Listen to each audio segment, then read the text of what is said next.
আমিরুল মুমিনিন, অগ্রিম বেতন নেওয়ার জন্য আপনাকে দুটি বিষয়ে ফয়সালায় আসতে হবে। এক, সেই মেয়াদ পর্যন্ত আপনি বেঁচে থাকবেন কিনা, আর দ্বিতীয়ত হলো যদি বেঁচেও থাকেন তাহলে সেই মেয়াদ পর্যন্ত আরব জাহানের জনগণ আপনাকে ক্ষমতায় রাখবেন কিনা। অর্থমন্ত্রী আবু উবায়দা রাদিয়াল্লাহু তাআলা আনহুর এমন চিঠি পড়ে ওমর রাদিয়াল্লাহু তাআলা আনহু জবাবে কিছুই বললেন না। তিনি এত পরিমাণে কাঁদছিলেন যে চোখের পানিতে তার দাড়ি মোবারক ভিজে যাচ্ছিল এবং তিনি আল্লাহর দরবারে দুই হাত তুলে দোয়া করলেন এমন যোগ্য একজন অর্থমন্ত্রী মিলিয়ে দেওয়ার জন্য। একদিন হযরত ওমর রাদিয়াল্লাহু তাআলা আনহু মদিনার মরুপ্রান্তে দাঁড়িয়ে দুটি চোখের পানি ছেড়ে অজরে কান্না করছেন। তখন তার সাথে থাকা সাহাবীরা তাকে জিজ্ঞাসা করলেন, হে আমিরুল মুমিনিন, আপনি কাঁদছেন কেন? তখন ওমর রাদিয়াল্লাহু তাআলা আনহু বললেন, হে সাহাবীরা, আজকে আল্লাহ পাক রব্বুল আলামিন আমাকে কতটা সম্মানিত করেছেন। এই মদিনার মরুপ্রান্তে প্রখর রোদের মধ্যে আমি ছোটবেলায় উট চড়াতাম। গরমে আমার মাথার ঘাম পা দিয়ে বের হতো। একটু ছায়ার জন্য উটের পেছনে গিয়ে বসতাম। তখন উট মলত্যাগ করে আমার শরীর ভিজিয়ে দিত। আমার মাথায় এসে তার মল পড়ত। কতবার যে উটের মল মাথায় পড়েছে তার কোনো হিসেব নেই। আমার বাবা শুধু আমাকে দিয়ে নয়, আমার ফুফুদেরকে দিয়েও এই মরুভূমিতে বেড়ার পাল চড়াতো। আজকে মহান আল্লাহ পাক রব্বুল আলামিন আমাকে কতটা সম্মানিত করেছে। আমার মতো একজন নিকৃষ্ট মানুষকে সেখান থেকে উঠিয়ে অর্ধ পৃথিবীর বাদশা বানিয়েছেন। সাহাবীরা রে, আজকে এই মরুপ্রান্তে এসে আমার সেই ঘটনা মনে হতেই চোখ দিয়ে আপনা আপনি পানি গড়িয়ে পড়ছে। পরের দিন সকালে ঘটে গেল আরেক ঘটনা। হযরত ওমর রাদিয়াল্লাহু তাআলা আনহুর ছোট ছেলে আব্দুল্লাহ এসে হযরত ওমর রাদিয়াল্লাহু তাআলা আনহুকে বললেন, আব্বাজান, আমি আপনার কাছে একটা নালিশ নিয়ে এসেছি। এই বিচার আপনাকে করতেই হবে। বাবা গো, আমি শুনেছি আপনার ভয়ে নাকি শয়তান পর্যন্ত রাস্তা ছেড়ে দিত। আমি এটাও শুনেছি যে আপনি নাকি বাঘের গালে থাপ্পড় মারতেন, কিন্তু আপনার ছেলেকে কেউ অপমান করবে এটা আপনি কখনো বরদাস্ত করবেন না। ওমর তখন বললেন, আব্দুল্লাহ, কি হয়েছে? আমার কাছে সবকিছুই খুলে বলো। তখন আব্দুল্লাহ বললেন, আব্বাজান, হুসাইন আমাকে গোলামের বাচ্চা গোলাম বলে গালি দিয়েছে। এই কথা শুনে হযরত ওমর রাদিয়াল্লাহু তাআলা আনহু অবাক হয়ে তার ছেলে আব্দুল্লাহকে জিজ্ঞেস করলেন, তুমি কি ঠিক শুনেছো যে তোমাকে হুসাইন গোলামের বাচ্চা গোলাম বলেছে? জবাবে আব্দুল্লাহ বললেন, হ্যাঁ, আমি ঠিকই শুনেছি। হুসাইন আমাকে গোলামের বাচ্চা গোলাম বলে গালি দিয়েছে। তখন হযরত ওমর রাদিয়াল্লাহু তাআলা আনহু বললেন, ঠিক আছে, হোসাইন যদি তোমাকে এই কথা বলে থাকে তাহলে অবশ্যই হোসাইনের বিচার করা হবে। পরের দিন হযরত ওমর রাদিয়াল্লাহু তাআলা আনহু নিজেই হযরত আলী রাদিয়াল্লাহু তাআলা আনহার বাড়িতে আসলেন। তখন ওমরকে দেখে হযরত আলী রাদিয়াল্লাহু তাআলা আনহু বললেন, হে ওমর, আপনি হঠাৎ আমার বাড়িতে? জবাবে হযরত ওমর বললেন, আলী, একটা দরকারে এসেছি। তারপর হযরত ওমর আলীকে জিজ্ঞেস করলেন, আলী, হাসান কি বাড়িতে আছে? জবাবে হযরত আলী রাদিয়াল্লাহু তাআলা আনহু বললেন, ওমর, হুসাইন ঘরের মধ্যে আছে। তারপরে হযরত আলী রাদিয়াল্লাহু তাআলা আনহু ওমরের কাছে জানতে চাইলেন, ওমর, হুসাইনকে কি দরকার? তখন হযরত ওমর রাদিয়াল্লাহু তাআলা আনহু বললেন, আলী, হুসাইন আমার ছেলে আব্দুল্লাহকে গোলামের বাচ্চা গোলাম বলে গালি দিয়েছে। তখন হযরত আলী বললেন, ওমর, হুসাইন তো এমন কথা বলতে পারে না। ঠিক আছে, যদি হুসাইন এই কথা বলে থাকে তাহলে তাকে ডেকে আনছি। অতঃপর হযরত হুসাইন রাদিয়াল্লাহু তাআলা আনহুকে ডেকে আনা হলো। হুসাইন আসার পর হযরত আলী রাদিয়াল্লাহু তাআলা আনহু হুসাইনকে জিজ্ঞেস করলেন, হুসাইন, তুমি কি ওমরের ছেলে আব্দুল্লাহকে গোলামের বাচ্চা গোলাম বলে গালি দিয়েছো? জবাবে হযরত হুসাইন রাদিয়াল্লাহু তাআলা আনহু বললেন, হ্যাঁ, আমি এই কথা বলেছি। এই জবাব দিয়ে হযরত হুসাইন রাদিয়াল্লাহু তাআলা আনহু আবার ঘরের ভিতর চলে গেলেন। হযরত ওমর রাদিয়াল্লাহু তাআলা আনহু হযরত আলী রাদিয়াল্লাহু তাআলা আনহুকে বললেন, আলী, আমি এটার সঠিক বিচার করতে চাই। তখন হযরত আলী রাদিয়াল্লাহু তাআলা আনহু ওমরকে বললেন, বাচ্চাদের ব্যাপার, এটা বাদ দিলে হয় না? তখন হযরত ওমর বললেন, আলী, ব্যাপারটা যদি বাদ দেওয়ার মতো হতো তাহলে আমি নিজেই বাদ দিয়ে দিতাম। আলী, আগামী শুক্রবার নামাজের পর মসজিদে নববীতে এই বিচার হবে। আপনি হুসাইনকে নিয়ে আসবেন। এই কথা বলে হযরত ওমর রাদিয়াল্লাহু তাআলা আনহু চলে গেলেন। হযরত ওমর চলে যাওয়ার পরে হযরত আলী রাদিয়াল্লাহু তাআলা আনহু ঘরের ভিতরে প্রবেশ করলেন এবং হুসাইনের ঘরে গিয়ে জিজ্ঞেস করলেন, হুসাইন, তুমি ওমরের ছেলে আব্দুল্লাহকে গোলামের বাচ্চা কেন বলেছো? জবাবে হুসাইন রাদিয়াল্লাহু তাআলা আনহু বললেন, আমি যা সত্য তাই বলেছি। তারপরে শুক্রবার দিন মসজিদে নববীর মধ্যে সমস্ত সাহাবীরা এবং মুসল্লিরা জামায়াত হলো। সাহাবীদের মধ্যে কেউ কেউ বলাবলি করছিল, আজকে কি জানি কি হয়, কি বিচার জানি ওমর হুসাইনের করে, যে হুসাইনকে বিশ্বনবী সাল্লাল্লাহু আলাইহি ওয়াসাল্লাম এত আদর করত এবং বলতো, হুসাইন তুমি আমার, আমি তোমার। তোমাকে যে ভালোবাসবে সে যেন আমি রসুলকেই ভালোবাসলো, তোমাকে যে কষ্ট দিবে সে যেন আমি রসুলকেই কষ্ট দিল। সেই হুসাইনের কি বিচার জানি ওমর করে।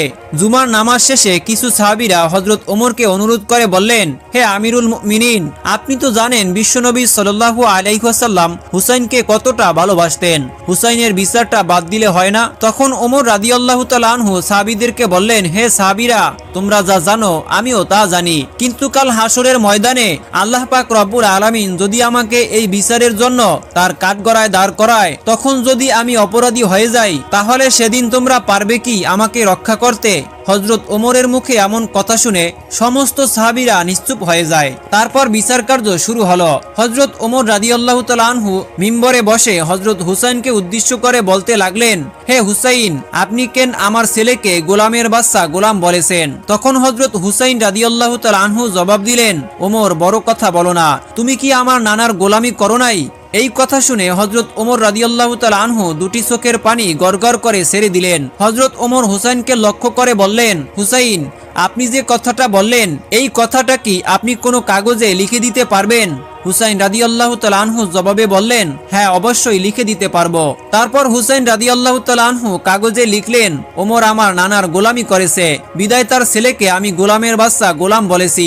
হযরত ওমর রাদিয়াল্লাহু তাআলা আনহু কাগজের টুকরাটি হাতে নিয়ে একটা চিৎকার দিয়ে বললেন, হে মসজিদে নববীর মুসল্লিরা ও আমার নবীর আদরের সাহাবীরা, আজ থেকে আমি ওমরের আর কোনো ভয় নেই। আমি ওমর যেদিন দুনিয়া থেকে বিদায় হয়ে যাব, সেদিন তোমরা হুসাইনের লেখা এই কাগজটুকু আমার কাফনের মধ্যে জড়িয়ে দিবে, আমার কাফনের ভিতরে ঢুকিয়ে দিও। কাল হাসরের ময়দানে যখন বিচার কার্য শুরু হবে, তখন আমি ওমরের কোনো ইবাদত বন্দেগী যদি আল্লাহর দরবারে কবুল না হয়, আর সেদিন যদি আমি বিপদে পড়ে যাই, তাহলে আমি আল্লাহ পাক রব্বুল আলামিনের দরবারে হুসাইনের লেখা এই কাগজটুকু তুলে ধরে বলবো, আল্লাহ, হুসাইন বলেছে আমি তোমার বন্ধুর গোলামি করেছি, এই জন্য হলেও আজকে তুমি আমাকে ক্ষমা করো। সুবহানাল্লাহ, সুবহানাল্লাহ। তারপরে মসজিদে নববীর সকল মুসল্লিরা একসাথে নারায়ে তাকবীর দিয়ে উঠলেন। হযরত ওমর রাদিয়াল্লাহু তাআলা আনহুর শাসনকালে একদিন দুজন সহোদর ভাই এক বালককে টেনে হেঁচে নিয়ে আসলেন হযরত ওমর রাদিয়াল্লাহু তাআলা আনহুর কাছে। হযরত ওমর জিজ্ঞাসা করলেন, কেন এই বালককে এমন ভাবে ধরে নিয়ে আসছো? উত্তরে ওনারা বললেন, এই বালক আমাদের পিতাকে হত্যা করেছে। সাইয়েদেনা হযরত ওমর রাদিয়াল্লাহু তাআলা আনহু তিনি বালককে বললেন, আপনি কি সত্যি তাদের পিতাকে হত্যা করেছেন? বালকটি বললেন, হ্যাঁ, আমি এই কাজ করেছি, তবে তা ছিল দুর্ঘটনাবশত। আমার উট তাদের বাগানে ঢুকে পড়ছিল, তা দেখে তাদের পিতা একটি পাথর ছুঁড়ে মারল, যা উটের চোখে লাগে। আমি দেখতে পাই যে উটটি খুবই কষ্ট পাচ্ছে, যা দেখে আমার অনেক রাগ হয়ে যায়, এবং অন্য একটি পাথর নিয়ে আমি তার বাবার গায়ে ছুঁড়ে মারি। পাথরটি তার মাথায় লাগে এবং উনি ওখানেই মারা যান। সাইয়েদেনা ওমর রাদিয়াল্লাহু তাআলা আনহু তখন দুই ভাইদেরকে বললেন, আপনারা কি এই লোকটিকে ক্ষমা করবেন? তখন দুই ভাই জবাব দিলেন, না, আমরা একে কোনোভাবেই ক্ষমা করব না, আমরা আমার পিতার জানের বদলে এর জান চাই। সাইয়েদেনা ওমর রাদিয়াল্লাহু তাআলা আনহু তখন বালকটির কাছে জানতে চাইলেন, আপনার কি কোনো শেষ ইচ্ছা আছে? বালকটি বললেন, আমার ছোট ভাইয়ের সম্পদ, আমার বাবা দুনিয়া থেকে বিদায় হয়ে যাওয়ার সময় আমার ছোট ভাইয়ের জন্য কিছু সম্পদ আমার কাছে রেখে গিয়েছেন, যা আমি এক জায়গায় লুকিয়ে রেখেছি। আমি 3 দিন সময় চাই, যাতে আমি সেই জিনিসগুলো আমার ভাইকে দিয়ে আসতে পারি। হে আমিরুল মুমিনিন, আপনি আমাকে বিশ্বাস করুন। তখন হযরত ওমর রাদিয়াল্লাহু তাআলা আনহু বললেন, আমি আপনাকে বিশ্বাস করতে পারি যদি একজন জামিন জোগাড় করতে পারেন, যিনি নিশ্চয়তা দেবেন যে আপনি ফিরে আসবেন। বালকটি দরবারের চারদিকে তাকালো, এত মানুষের মধ্যে কেউ তার জামিন হলো। হঠাৎ দরবারের পেছন থেকে একটি হাত উঠল। সেই হাত মোবারকটি কার ছিল? এটি বিশিষ্ট সাহাবী হযরত আবু যর গিফারি রাদিয়াল্লাহু তাআলা আনহুর হাত ছিল।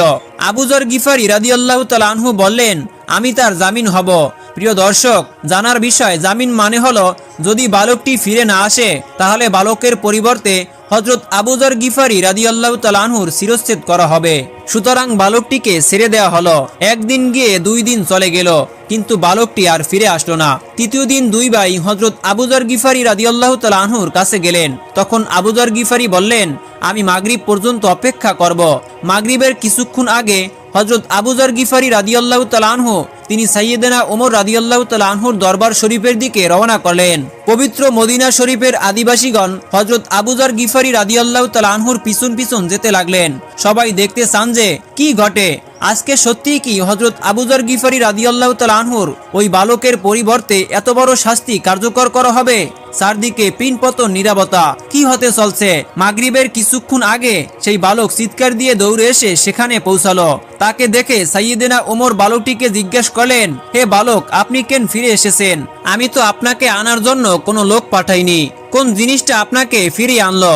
বালকটি বললেন, আমি চাই না যে কেউ একজন বলুক মুসলিম কথা দিয়েছিল কিন্তু সে কথা রাখেনি, তাই আমি ফিরে এসেছি। সাইয়েদেনা হযরত ওমর ফারুক রাদিয়াল্লাহু তাআলা আনহু তখন তিনি হযরত আবু যর গিফারি রাদিয়াল্লাহু তাআলা আনহুকে বললেন, আবু যর, আপনি কেন এই বালকের জামিন হলেন? হযরত আবু যর গিফারি রাদিয়াল্লাহু তাআলা আনহু বললেন, আমি দেখলাম একজন মুসলমানের সাহায্য প্রয়োজন।